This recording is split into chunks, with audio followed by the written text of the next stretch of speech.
જેને આપણે નિશ્ચિત સમય પણ કહી શકીએ કે એક્ઝેક્ટ ડેટ કે મહિનો કે તારીખ એ સમયથી તો સિન્સ મૂકવામાં આવે છે। એનો અર્થ થાય છે તે સમયથી। જ્યારે ફોરનો મતલબ એટલા સમય માટે, કોઈ સમયનો ગાળો હોય 2 વર્ષ માટે, 5 વર્ષ માટે, 3 વર્ષ માટે, એ ફોર સમયગાળો બતાવે છે પણ અનિશ્ચિત છે કે જે કોઈ ચોક્કસ નથી કેટલા સમય માટે। આપણે કોઈને કહીએ કે આ 2 વર્ષથી બીમાર હતો, 5 વર્ષથી મહેનત કરે છે કે 10 વર્ષથી ત્યાં રહે છે, એ કયા 10 વર્ષ કે કયા 5 વર્ષ એ નિશ્ચિત ન થાય એટલે આપણે અનિશ્ચિત ગણો છો કે ફોર અનિશ્ચિત દર્શાવવા માટે વપરાય છે। જ્યારે સિન્સ ચોક્કસ સમય, નિશ્ચિત સમય બતાવવા માટે વપરાય છે। એ સૌથી વધારે વિદ્યાર્થીઓને જો મુશ્કેલી પડતી હોય તો આ બે સિન્સ અને ફોર ક્યાં મૂકવા એના માટે તકલીફ હોય છે। આ બંને મોટા ભાગે પૂર્ણકાળ અને ચાલુ પૂર્ણકાળમાં વપરાય છે। પૂર્ણ વર્તમાન કાળમાં ટૂંકા ગાળા માટે વાપરવામાં આવે છે, જ્યારે ચાલુ પૂર્ણ વર્તમાન કાળમાં એ લાંબા ગાળા માટે વાપરવામાં આવે છે। તો હવે આ બંને વચ્ચે શું તફાવત પડે છે, કઈ ખાલી જગ્યામાં ફોર મૂકવું, કઈ ખાલી જગ્યામાં સિન્સ મૂકવું, એ આપણે એને જોઈએ શોર્ટકટથી કે કઈ જગ્યાએ ફોર વપરાય અને કઈ જગ્યાએ સિન્સ વપરાય। તો સૌથી પહેલા આપણે ફોરની ચર્ચા કરીએ કે ફોર કઈ જગ્યાએ મૂકી શકાય। જો ફોરની વાત આવે તો આપણે જે સમયનો સૌથી નાનામાં નાનો માપ છે આપણે માપવો જોઈએ ત્યારે સેકન્ડ લખેલી હોય, મિનિટ લખેલી હોય, અવર લખેલું હોય, કલાક, સેકન્ડ, મિનિટ, અવર, પછી સમયનો જો ગાળો વધી જાય તો ડે હોય, વીક હોય, મંથ હોય અથવા યર। આ બધા જ સમયગાળા બતાવવા માટે આ બધા જ અત્યારે આપણે એક વચનમાં લખ્યા છે, પણ આપણે જો કહીએ ફોર આપણે મૂકી દઈએ તો for a second, for a minute, for an hour, for a day, for a week, for a month અને ફોર એ યર। એનો સીધો હિસાબ છે કે સિન્સ અને ફોર વચ્ચે પહેલો જ તફાવત જો પડે છે, જે સમય આપણને આપેલું હોય એના આગળ આર્ટિકલનો ઉલ્લેખ હોય, એ અથવા એન અથવા ધ, તો હંમેશા યાદ રાખવું કે આગળની ખાલી જગ્યામાં ફોર મૂકી દેવું। આ એક શોર્ટકટ છે કે જો આર્ટિકલ સાથે સમયગાળો આપેલો હોય તો એ ખાલી જગ્યામાં આગળ ફોરનો જ ઉપયોગ કરવો। બીજો ફોર સૌથી વધુ ક્યાં વપરાય? જો આ જ સમયગાળો આપણે આપેલો છે, આ બધો જ આપણે બહુવચન કરી દઈએ તો બહુવચનમાં પણ ફોર મૂકવામાં આવે છે। Seconds, for minutes, for hours, for days, for weeks, for months, for years, એટલે અમુક સમય જે થઈ જાય, સેકન્ડો થઈ ગઈ, મિનિટો થઈ ગઈ, કલાકો થઈ ગયા, દિવસો થઈ ગયા, આ બધા શબ્દો આપેલા બહુવચનમાં તો એમની આગળ પણ ફોર શબ્દ મૂકવામાં આવે છે। એ ખાસ એક યાદ રાખવું આપણે। બીજું એનાથી જો આગળ આપણે કહીએ કે ફોર કઈ જગ્યાએ મૂકી શકાય તો હવે ઘણી વખત આપણે આપેલું છે many seconds, many minutes, many hours, many days, તો આ બધા જ શબ્દોની આગળ પણ જો ખાલી જગ્યા હોય તો આપણે ફોરનો પ્રયોગ કરવો જોઈએ। આ એક હંમેશા યાદ રાખવું જોઈએ। એ બહુવચનમાં હોય, મેની શબ્દ આપેલો હોય અથવા સમ આપેલો હોય અથવા સેવરલ આપેલું હોય, several seconds, several minutes, several hours, આવા શબ્દો આપેલા હોય, સેવરલ ડેઝ, તો હંમેશા યાદ રાખવું કે એમની આગળ ખાલી જગ્યા હોય તો એમના આગળ પણ ફોર જ મૂકવામાં આવે છે। આ એક બીજી વસ્તુ યાદ રાખવી। એટલે આ સમયગાળો ફોર માટે, for some seconds, for some minutes આવો તો બતાવવા માટે બહુવચનમાં હોય તો બી આપણે એક યાદ રાખવું કે એ શબ્દોની આગળ હંમેશા ફોર મૂકવામાં આવે છે। બીજો એનાથી આગળ જે ફોર કઈ જગ્યાએ મૂકી શકાય?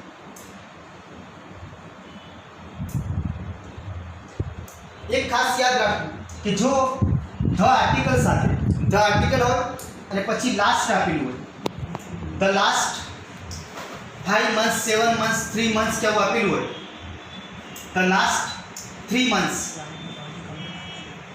અહીં આર્ટિકલ આવી ગયું ધ, નહીં બહુવચન છે મંથ્સ, મહિનાઓ, 3 months એટલે 3 મહિનાઓ સુધી, તો એનો થયો કે અહીં આગળ ફોર મૂકવામાં આવે છે।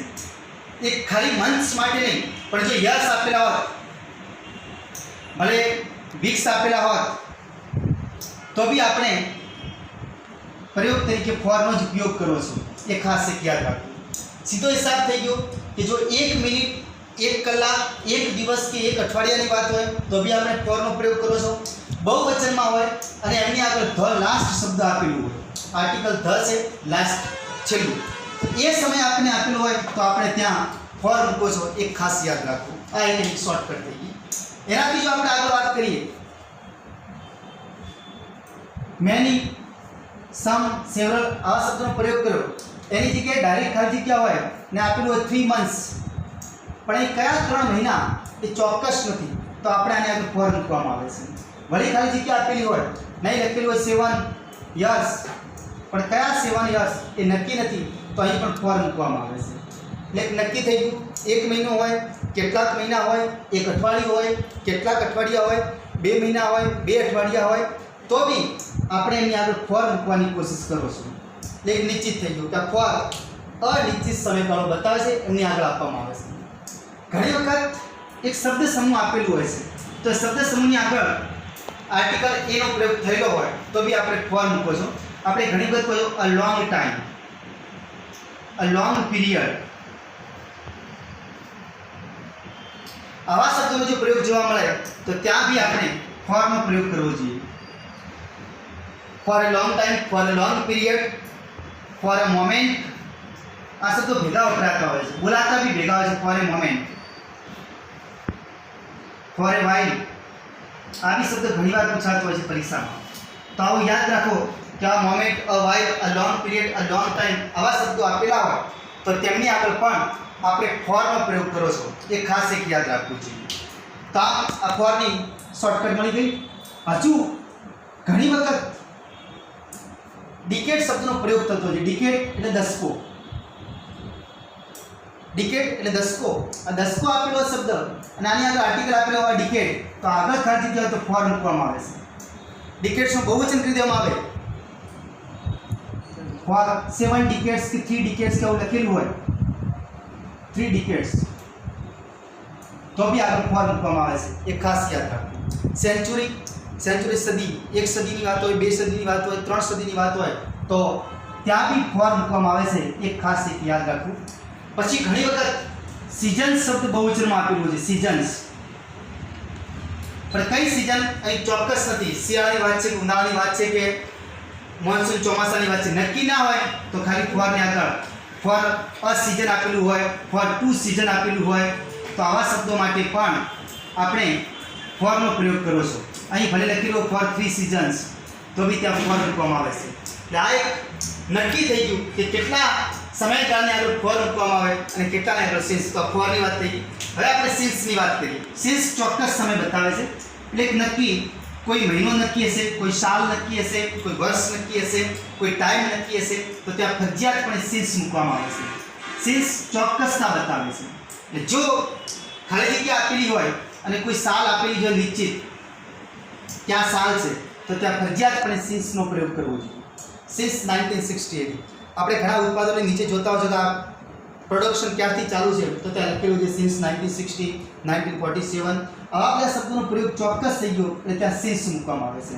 વળી કોઈ મહિનાનું ચોક્કસ નામ આપેલું હોય, 6 જાન્યુઆરી, તો ત્યાં પણ આપણે સિન્સ શબ્દનો પ્રયોગ કરો છો. સિન્સ જાન્યુઆરી, સિન્સ માર્ચ, સિન્સ ફેબ્રુઆરી આવા શબ્દો આપણે આપેલા હોય, સિન્સ માર્ચ, તો બી હંમેશા યાદ રાખવું કે આ ચોક્કસ સમય થઈ ગયો, જાન્યુઆરી મહિનાથી, માર્ચ મહિનાથી, 1960થી. તો આ ચોક્કસ સમય બતાવવા માટે સિન્સ વાપરવામાં આવે છે. એના સિવાય દિવસના જે ગાળા પાડવામાં આવે છે, સવારનો, બપોરનો, સાંજનો, મળસ્કું આવા શબ્દો આપેલા હોય તો બી ત્યાં બી સિન્સ મૂકવામાં આવે છે.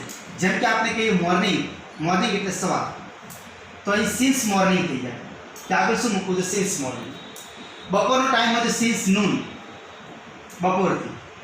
જો સવારે મળસ્કાનો સમય હોય તો ત્યાં લખેલું છે ડોન, DAWN, તો ત્યાં સિન્સ મૂકવામાં આવે છે. સવારે જ્યારે સૂરજ ઉગતું હોય ને પહેલું કિરણ નીકળતું હોય ત્યારે મળસ્કું જે કહેવાય ગુજરાતી ભાષામાં, તો સિન્સ ડોન. સંધ્યા ટાઈમ હોય તો એને ડસ્ક કહેવાય છે, સિન્સ ડસ્ક, તો ત્યાં બી સિન્સ મૂકવામાં આવે છે. રાત્રિથી કોઈ ચોક્કસ ક્રિયા બનતી હોય તો સિન્સ નાઇટ, આ બી ચોક્કસ થઈ ગયું કે સિન્સ નાઇટ. તો આ સિન્સ મિડ નાઇટ, ચોક્કસ સમય થઈ જાય એટલે ફરજિયાત આપણે આગળ ખાલી જગ્યામાં સિન્સનો પ્રયોગ કરો છો, એ ખાસ યાદ રાખવું. અવારનવાર પરીક્ષામાં 2 થી 3 ખાલી જગ્યાઓ સિન્સ અને ફોરની પૂછાતી હોય છે. એટલે ચોક્કસ સમય થઈ જાય એટલે ફરજિયાતપણે આપણે આગળ સિન્સ શબ્દનો પ્રયોગ કરો છો. પહેલી વાત આપણે કરી, કોઈ સાલ આપેલી હોય ચોક્કસ, કોઈ મહિનાનું નામ આપેલું હોય તો ત્યાં આપણે સિન્સનો પ્રયોગ કરો છો. દિવસના જે પળ પડે છે, ભાગ પડે છે, એ શબ્દો આપણને આપેલા હોય તો એ શબ્દોથી પણ આપણે સિન્સનો પ્રયોગ કરતા આવીએ છીએ. તો અહીં પણ સિન્સનો પ્રયોગ થાય છે, એ ખાસ યાદ રાખવું. આ ઉપરાંત કોઈ સિઝનનું નામ આપેલું હોય, ખાલી સિઝન લખેલું હોય તો આપણે ફોર મૂકો છો, પણ ચોક્કસ સિઝનનું નામ આપેલું હોય તો ફરજિયાતપણે ત્યાં સિન્સ મૂકવામાં આવે છે. જેમ કે since summer, since monsoon, since winter. આ ચોક્કસ થઈ ગયું. એના ઉપરાંત સિન્સ સ્પ્રિંગ, વર્ષા ઋતુ, વસંત ઋતુ, ઓટમ. આ ચોક્કસ ઋતુ બતાવે છે, તો આ ચોક્કસતા દર્શાવવા માટે આપણે સિન્સનો પ્રયોગ કરો છો, એ બી એક ખાસ યાદ રાખવું. આ આપણે સિન્સ બતાવે છે, સિન્સ ચોક્કસ. આ ઉપરાંત ઘણી વખત સમય આપેલો છે, ચોક્કસ સમય, સિન્સ 5 o'clock, સિન્સ 6 o'clock, આવા સમય આપેલા હોય 5 o'clock કે 6 o'clock, ત્યારે બી આપણે સિન્સનો જ પ્રયોગ કરવો, એક ખાસ યાદ રાખવું. સિન્સ 5 o'clock, સિન્સ 7 o'clock, આવા બધા શબ્દો વાપરેલા હોય તો બી આપણે ત્યાં સિન્સ શબ્દનો પ્રયોગ કરવો, એક ખાસ યાદ રાખવું, કારણ કે આ નિશ્ચિતતા બતાવી દીધી છે. આ ઉપરાંત આપણે ઘણી વખત જીવનની કોઈ ઘટના બની હોય અને તે ઘટનાથી આપણામાં સુધારો કે બગાડ જેવી ઘટના કોઈ બની હોય તો બી ત્યાં નિશ્ચિતતા દર્શાવવા માટે આપણે સિન્સનો પ્રયોગ કરો છો. જેમ કે તમે તમારા જન્મથી જ સંઘર્ષ કરો છો તો આપણે ત્યાં birth, since my birth, since તો ચોક્કસ થઈ ગયું, હું મારા જન્મથી જ સખત મહેનત કરું છું, તો આ ચોક્કસતા બતાવવા માટે સિન્સ માય બર્થ, તો આ ચોક્કસતા બતાવી, તો સિન્સ થઈ ગયું. કોઈના મેરેજથી કોઈમાં બદલાવ આવ્યો હોય તો સિન્સ હર અથવા હિઝ મેરેજ, ત્યાં સિન્સ થઈ ગયું ચોક્કસ, તેના મેરેજ, આ સમયગાળો થઈ ગયો. કોઈક બાળપણથી દુઃખી છે અથવા બાળપણથી સંઘર્ષનો ભોગી બન્યો છે તો સિન્સ ચાઇલ્ડહુડ, હિઝ અથવા હર આવું લખેલું હોય, હિઝ ચાઇલ્ડહુડ. આ જીવનની ચોક્કસ ઘટનાઓ થઈ ગઈ, કારણ કે આપણો જન્મ નિશ્ચિત છે, લગ્ન એક નિશ્ચિત હોય છે, ચાઇલ્ડહુડ એટલે બાળપણ આપણી અવસ્થા નક્કી છે, ફાઇનલ છે, તો ત્યાં આપણે સિન્સ શબ્દનો પ્રયોગ કરો છો, એ ખાસ એક યાદ રાખવું. હવે કન્ફ્યુઝન ક્યાં થાય છે તો કન્ફ્યુઝન એક પોઈન્ટ લાસ્ટ સાથે સંકળાયેલો છે, ત્યાં ફોર અને સિન્સ મૂકવામાં ખૂબ તકલીફ પેદા થાય છે. એક બાજુ આપણે ફોરનો પ્રયોગ, એક બાજુ સિન્સનો પ્રયોગ કરીએ. જો ખબર પડે, જો આવું લખેલું હોય લાસ્ટ મંથ, એક વચનમાં લખેલું છે, અહીં લખેલું છે લાસ્ટ મંથ, બંને બાજુ સેમ દેખાય, અહીં ખાલી જગ્યા આપની છે, અહીં ખાલી જગ્યા આપની છે, બંને જેવા એક જેવા શબ્દો છે, ત્યાં કન્ફ્યુઝન તો શું કરવું? તો યાદ રાખવું કે જો અહીં આર્ટિકલ ધનો પ્રયોગ થઈ જાય, ધ લાસ્ટ મંથ, નહીં ખાલી લાસ્ટ મંથ છે, સિન્સ સાથે કોઈ દિવસ આર્ટિકલ આવતો નથી, યાદ રાખવું, સિન્સ એમને એમ આવે છે, તો ખાલી આર્ટિકલ સિવાય હોય તો આપણે સિન્સનો પ્રયોગ કરવો, અને જો આર્ટિકલ ધનો પ્રયોગ છે તો સિન્સ ધ લાસ્ટ મંથ, આ એક ચોક્કસ થઈ. એટલે અહીં સિન્સના બદલે ફોર મૂકવું, એ ખાસ યાદ રાખવું, પરીક્ષામાં ભૂલ ના થાય, કારણ કે ફોર આર્ટિકલ સાથે જોડાય છે, એ ખાસ યાદ રાખવું. બરાબર. આ એક વચનમાં આવતું હોય, મંથ એક વચનમાં છે, અહીં પણ આપણે મંથ એક વચનમાં લખ્યું, પણ ખાલી ભૂલ એટલી કે ધ આર્ટિકલનો પ્રયોગ થયો. જો ધ આર્ટિકલનો ઉપયોગ હોય તો ફોરનો પ્રયોગ કરવો, ધ આર્ટિકલ સિવાય વપરાય તો સિન્સનો ઉપયોગ કરવો, એ ખાસ યાદ રાખવું. એવી જ રીતે જો આટલું હોત લાસ્ટ યર, આ એક વચનમાં છે ફરજિયાતપણે, બહુવચનમાં થાય ત્યારે સિન્સ આવતું નથી. યસ બહુવચન થઈ જાય તો હંમેશા યાદ રાખવું બહુવચનમાં ફોરનો જ પ્રયોગ કરવો. અહીં for last, the last 2 years, છેલ્લા યર, અહીં ચોક્કસતા બતાવવાની ધ થઈ ગયું છે, ધ આર્ટિકલના કારણે ફોર આપનો પ્રયોગ કરો છો, પણ અહીં ફોર લાસ્ટ 2 year કે 3 year ચોક્કસ નથી, એક વચનમાં જ યર વપરાય છે, એટલે આપણે સિન્સનો પ્રયોગ કરશું, સિન્સ લાસ્ટ યર.